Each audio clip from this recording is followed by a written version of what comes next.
geral conhece a teoria das cordas, né? Que tem lá supersimetria, 10 dimensões, que não sei o quê. Mas deixa eu te dizer uma coisa, meu irmão. A teoria das cordas não é a única que existe não, viu?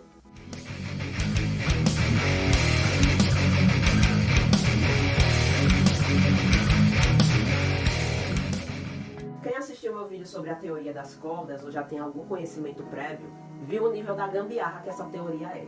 Ela funciona? Funciona. Só que aí a gente tem que introduzir um monte de conceito teórico de supersimetria e variedades complexas para que ela possa fazer sentido. Tudo isso porque os caras queriam aplicar a teoria perturbativa na gravidade, que nem fizeram com as outras três forças fundamentais. Sendo que para as outras três forças foi fácil, mas para a gravidade teve os problemas lá que eu falei, né? Mas aí teve um pessoal que olhou para a teoria das cordas, olhou e falou bem assim, rapaz, gostei disso aqui não, é muito armengado, é muita gambiarra pro meu gosto. Esse pessoal, ele mantém um pensamento que é mais ou menos assim. Se eu não conseguir aplicar a teoria perturbativa na gravidade, eu não vou estar inventando armengue para conseguir. Eu simplesmente vou tentar quantizar a gravidade de um outro jeito que não seja com a teoria perturbativa. E foi aí que surgiu a gravidade quântica em loop, uma alternativa à teoria das cordas e que particularmente tem a minha preferência. Eu só quero alertar aqui para vocês que essa teoria ela é bem mais complexa e abstrata do que a teoria das cordas. Eu estou aqui para tentar explicar de forma simples, mas mesmo assim ela continua sendo complexa, então você não precisa ficar chateado caso você não entenda todos os conceitos de uma vez, é perfeitamente normal. Para começar a introduzir essa teoria para vocês, eu vou fazer uma revisãozinha bem ligeira de toda a física quântica. O que resume bem a física quântica é doidice. Não é aquela boniteza da física clássica que a gente tem variáveis bem definidas, posição, velocidade, a gente consegue saber o valor exato desse negócio aí. Na física quântica, não. No mundo quântico, essas variáveis elas têm uma incerteza embutida, elas não têm um valor definido. Eu não consigo saber com exatidão qual a velocidade de uma partícula, qual a posição dela. Ao invés disso, o que a física quântica nos dá são probabilidades dela estar em uma certa velocidade ou ocupar uma certa posição em um dado instante. E enquanto eu não interajo com o sistema, não realizo uma medição para saber exatamente qual o estado que essa partícula está ocupando, ela simplesmente existe em vários estados possíveis. Uma partícula ela pode estar em mais de um lugar ao mesmo tempo, ocupar mais de uma velocidade ao mesmo tempo. Eu sei, isso é bizarro, mas é o mundo quântico. Antes de eu realizar uma interação, uma medição, os estados do meu sistema existem num espaço velho doido chamado função de onda.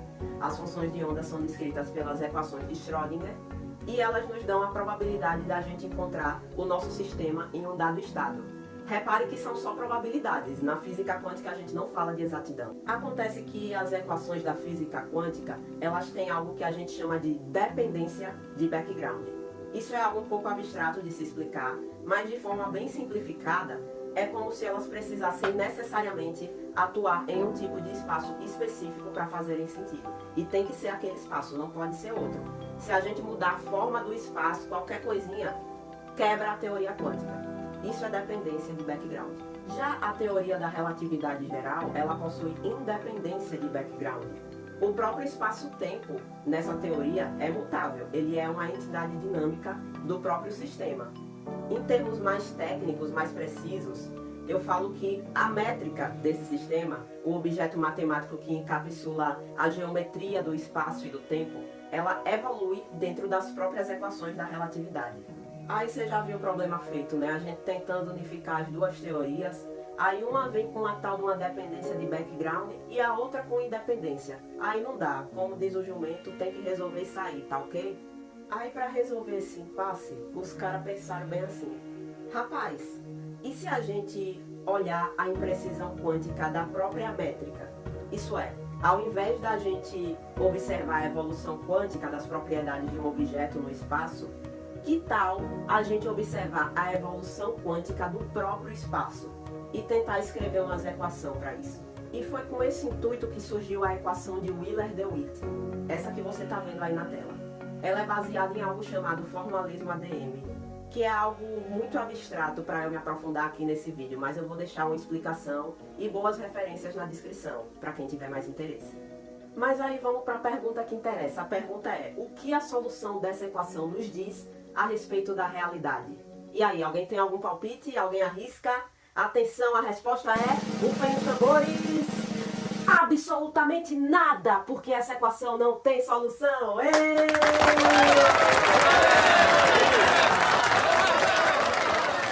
cada um que chega pra gente, né? Isso aí é vida de cientista, meu irmão. Mas aí, ao que parece, utilizar essas coordenadas abstratas nessas equações não vai levar a gente a lugar nenhum. Será? Acontece que sempre dá pra se tocar mais na toca do coelho. E foi isso que os caras fizeram. Os caras foram lá e se tocaram, chegaram lá na lista do País das Maravilhas, ficaram doidão e voltaram com um negócio chamado espaços de conexões. São essas conexões que vão levar a gente para os loops da gravidade quântica em loop. Os loops, eles são uma parte essencial da teoria porque eles nos ajudam a descrever o espaço-tempo, a mostrar se o espaço está curvado ou não. É mais ou menos assim, ó. Imagina que você está movendo um objetozinho em relação a um espaço qualquer e você coloca um vetorzinho nele para ele ficar bonitinho. Aí ele vai andando lá com o vetor nele, chega num lugar, para, gira 90 graus, mas o vetor não muda, o vetor continua na mesma posição. Aí depois o objeto vai de novo, faz o mesmo processo, o vetor continua no mesmo lugar e ele vai indo até voltar para a posição que ele iniciou e completar o loop. Se após esse loop ser completado, o nosso vetor começou e terminou na mesma posição, significa que o espaço ele não foi curvado. Se a gente fizer esse processo em um espaço curvo, como vocês estão vendo aí na tela, a esfera, após o loop ser completado, o vetor ele vai terminar em uma posição diferente da posição inicial deles. Então isso nos permite saber se o espaço é curvo ou não. E além disso, medindo a diferença nas posições inicial e final, a gente consegue saber o formato dessa curvatura. Esses conceitos são bem abstratos, de fato a gravidade quântica em loop é uma teoria bem abstrata, e obviamente eu não vou comentar todos os detalhes dela aqui, eu vou me concentrar nos detalhes mais intuitivos e nas implicações dessa teoria. Um dos detalhes que a matemática da gravidade quântica em loop sugere é algo chamado invariância de diffeomorfismo. Olha que nome chique. Eu colocaria esse nome no meu filho, eu acho bonito. Invariância de diffeomorfismo significa que o que acontece em um ponto no espaço depende única e exclusivamente daquele ponto. Os outros que estão ao redor dele podem ir para baixo da égua, que não faz diferença nenhuma. E essa invariância de diffeomorfismo, junto com a independência de background, que a gravidade quântica em loop mantém, meio que implica que existe um tamanho mínimo, finito, para as coisas no nosso universo. E nada pode ser menor do que esse tamanho, essa área, esse volume. O menor comprimento que a gente pode ter no espaço é de 10 elevado a menos 35 metros. A menor área, 10 elevado a menos 70 metros quadrados. E o menor volume, 10 elevado a menos 105 metros cúbicos.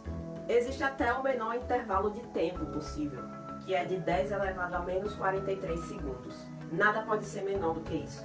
Então agora não faz mais sentido a gente falar, por exemplo, um ponto no espaço, utilizando a definição matemática de ponto, porque ponto é um ponto, né? Um negócio pequeno, infinitamente pequeno. E agora as coisas não podem mais ser infinitamente pequenas, elas têm um tamanho mínimo finito, que foi o que eu apresentei lá.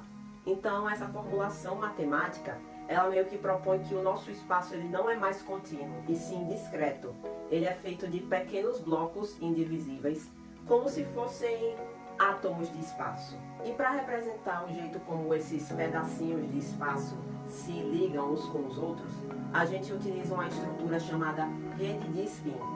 É um negócio muito abstrato, vocês não precisam se preocupar com os detalhes. O que vocês precisam saber é que a rede de spin, ela descreve o estado quântico da curvatura do espaço-tempo. E como a curvatura do espaço ela muda, né? A gente está constantemente passando de uma rede de spin para outra. E com isso a gente consegue introduzir uma estrutura intermediária, que é a passagem de uma rede de spin para outra. Essa estrutura intermediária a gente chama de espuma de spin. Aqui eu estou mostrando o desenho, mas esse cabrunco tem umas equações. Tem que ter equação, senão a gente não fez o nosso trabalho certo. E essas equações elas mostram a probabilidade do nosso espaço passar de um estado quântico para outro. E foi assim, com essas estruturas e com essas equações, que Carlo Rovelli e Lee Smolin perceberam que poderiam dar um passo muito importante para resolver a equação de Wheeler-DeWitt e quantizar a gravidade de uma vez por todas como a gente quer. Óbvio que essa teoria ela tem muito mais detalhes que eu gostaria muito de poder explicar para vocês, mas infelizmente são detalhes que exigem uma matemática bastante avançada. Mas o principal é saber que essa teoria nos dá uma nova visão do nosso espaço, como sendo constituído de pequenos bloquinhos flutuantes de dimensão finita que estão sempre se reorganizando para formar os diferentes estados quânticos do nosso espaço. Mas o doido é que essa teoria ela muda a nossa percepção cosmológica da própria origem do universo. Quer ver? Vamos relembrar aqui o que a teoria do Big Bang nos diz. Ela nos diz que no início de tudo, o universo estava confinado em uma singularidade, um ponto que possui densidade infinita. Só que agora isso não pode mais. A gente não pode ter densidade infinita. Agora existe uma densidade máxima que as coisas podem atingir no universo. E ela é de 10 elevado a 93 gramas por centímetros cúbicos. É a chamada densidade de Planck. Então, a gente abandona essa ideia de densidade infinita e agora os cálculos cosmológicos utilizando a gravidade quântica em loop para descrever a origem do universo propõem que o que a gente acha que foi um Big Bang, na verdade foi um Big Bounce. Ou seja, a gente tinha um universo anterior que se contraiu até chegar na densidade máxima que ele pode atingir. E quando ele chegou lá, começou a se expandir de novo, formando o nosso universo. E esse processo ocorreu várias vezes e vai continuar ocorrendo. O universo contrai até a densidade máxima, depois expande formando um novo universo e daí contrai de novo, expande, expande, que nem que fosse uma sanfona. A propósito, essa parte da ciência que estuda os efeitos da gravidade quântica em loop na origem e evolução do nosso universo se chama cosmologia quântica em loop. E eu vou deixar aqui na descrição algumas referências para quem quiser se aprofundar nesse assunto. Então essa nova teoria de tudo nos permite descrever o espaço-tempo como sendo um espaço de loops que pode ser quantizado, preservando a independência de background, sem a necessidade de usar a teoria perturbativa e sem precisar introduzir conceito muito doido como cordas, supersimetria, dimensões extras e por aí vai. A gravidade quântica em loop ela é bem sucedida em muitos aspectos. Por exemplo, ela parece prever a radiação Hawking e explica muito bem a entropia dos buracos negros estando de acordo com as equações de Hawking e Baxter. No entanto, a gente ainda tem alguns defeitos teóricos. Por exemplo, ainda não está claro se essa teoria ela se estende para explicar o nosso espaço-tempo quadridimensional, porque, ao que parece, ela explica o espaço com 3 dimensões e trata o tempo não como sendo uma outra dimensão, mas sim como sendo algo separado do espaço. E isso está em desacordo com a relatividade geral. Tem muitas discussões em cima disso e alguns pesquisadores acreditam que esse é um problema que vai ser resolvido no futuro com mais pesquisa e extensão do formalismo teórico existente. Mas tem outros que acham que o problema está nos fundamentos da teoria e estender formalismo não vai ajudar em nada. Do lado teórico ainda tem muita coisa a ser debatida, mas do lado experimental a gente tem algumas propostas. A gravidade quântica em loop ela prevê que luzes com comprimentos de onda diferentes viajam em velocidades diferentes pelo espaço. Por exemplo, os raios gama, eles viajam em uma velocidade ligeiramente mais devagar do que as ondas de rádio. Mas é uma diferença assim, bem pequenininha, um tiquinhozinho de nada, que quase não dá para ver. Um experimento para testar essa proposição foi feito em 2009, observando a diferença no tempo de chegada de luzes com energias diferentes, vindo de lá de longe das bibocas do universo. E nenhuma diferença foi observada na velocidade. Esse resultado pode significar que a gravidade quântica em loop está errada, já que ela falhou diante de um experimento, mas também pode significar que o nosso experimento não foi preciso o suficiente, já que a diferença esperada na velocidade das luzes de comprimentos de onda diferentes é muito pequena e muito difícil de se detectar.